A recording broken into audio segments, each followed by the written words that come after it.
Hello everyone, আসসালামু আলাইকুম। Welcome জানাচ্ছি আমার নতুন একটি কুকিং ভিডিওতে। আজকে আমি শেয়ার করব রুই মাছের দারুণ মজার একটি রেসিপি। আশা করি সবার অনেক ভালো লাগবে।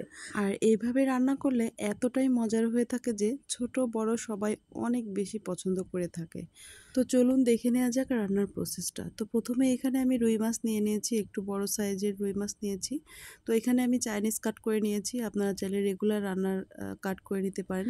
মাছটাকে ভালোভাবে ধুয়ে পরিষ্কার করে নিয়েছি। তার মধ্যে এখন দিয়ে দিচ্ছি সামান্য পরিমাণ লবণ, হলুদ আর মরিচের গুঁড়া দিয়ে 10 মিনিটের জন্য রেস্টে রেখে দিব। আর হাতে সময় না থাকলে রেস্টে না রাখলেও হবে, সঙ্গে সঙ্গে ভেজে নিলেও হবে। তো মাছটাকে এখন ভেজে নিব, তার জন্য কড়াইয়ে তেল গরম করে তার মধ্যে মাছগুলা দিয়ে দিব। আর এখানে আমি সরিষার তেল ব্যবহার করেছি। তো আমার ভিডিওতে আমি সবসময় একটা কথা বলে থাকি যে সবাই রান্না করতে পারে, তো এক একজনের রান্নার প্রসেসিংটা এক এক রকম। তো আমি যেভাবে রান্না করি আমি সেটাই সবার সাথে শেয়ার করার চেষ্টা করি। আশা করি আপনাদের সবার কাছে ভালো লাগবে।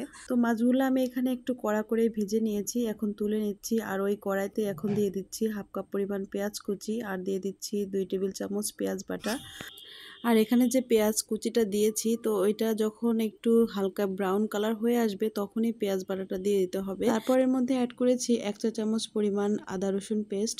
আদা রসুন পেস্টটা দিয়ে ভালোভাবে একটু নেড়ে চেড়ে যেন কাঁচা গন্ধটা না থাকে, তারপর এর মধ্যে দিয়ে দিয়েছি লবণ, হলুদ, মরিচের গুঁড়া 1 চা চামচ করে দিয়েছি। আর মরিচের গুঁড়াটা অবশ্যই আপনাদের পরিমাণ মতো দিয়ে দিতে হবে, যে যেমনটা ঝাল খেতে পছন্দ করে। তো তারপরের মধ্যে অ্যাড করে দিচ্ছি এখানে টমেটো সস। এখানে টমেটো পেস্ট করেও দিয়ে দিতে পারেন, আমার হাতের কাছে যেটা ছিল আমি সেটাই দিয়েছি। আর আমি এখানে 2 টেবিল চামচের মতো দিয়েছি। আর এখানে হচ্ছে এই টমেটো পেস্টটা দেওয়ার কারণে কিন্তু এর টেস্টটা অনেক বেশি বেড়ে যায়। তো তারপরের মধ্যে 1 চা চামচ দিয়ে দিয়েছি জিরার গুঁড়া। জিরার গুঁড়াটা দিয়ে মশলাটাকে আবারও ভালোভাবে একটু কষিয়ে নিতে হবে। তো যখন মশলাটা কষানো হয়ে যাবে তখন এর মধ্যে মাছটাকে দিয়ে দিব। মাছটা দিয়ে আবারও কিছুক্ষণ কষিয়ে তারপর রান্না করে নিব।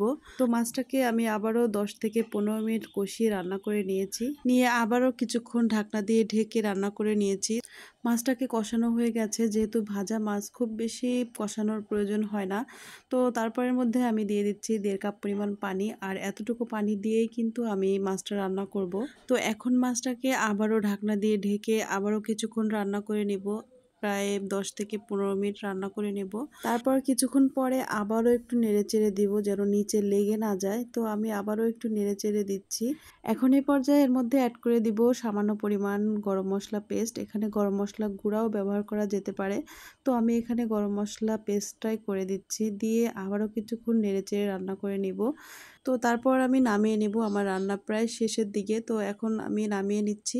আর দেখতেই পাচ্ছেন কালারটা এত সুন্দর আসছে, আর এইভাবে রান্না করলে যে এতটা টেস্টি হয়, এভাবে বাসায় একবার হলে ট্রাই করে দেখতে পারেন। তো ভিডিওটি কেমন লাগলো অবশ্যই কমেন্টে জানাতে পারেন। আর ভিডিওটি ভালো লেগে থাকলে আপনার টাইম লাইনে শেয়ার করে রেখে দিতে পারেন। আর নতুন নতুন সব রেসিপি পেতে আমার পেজটি লাইক দিয়ে সাথেই থাকবেন।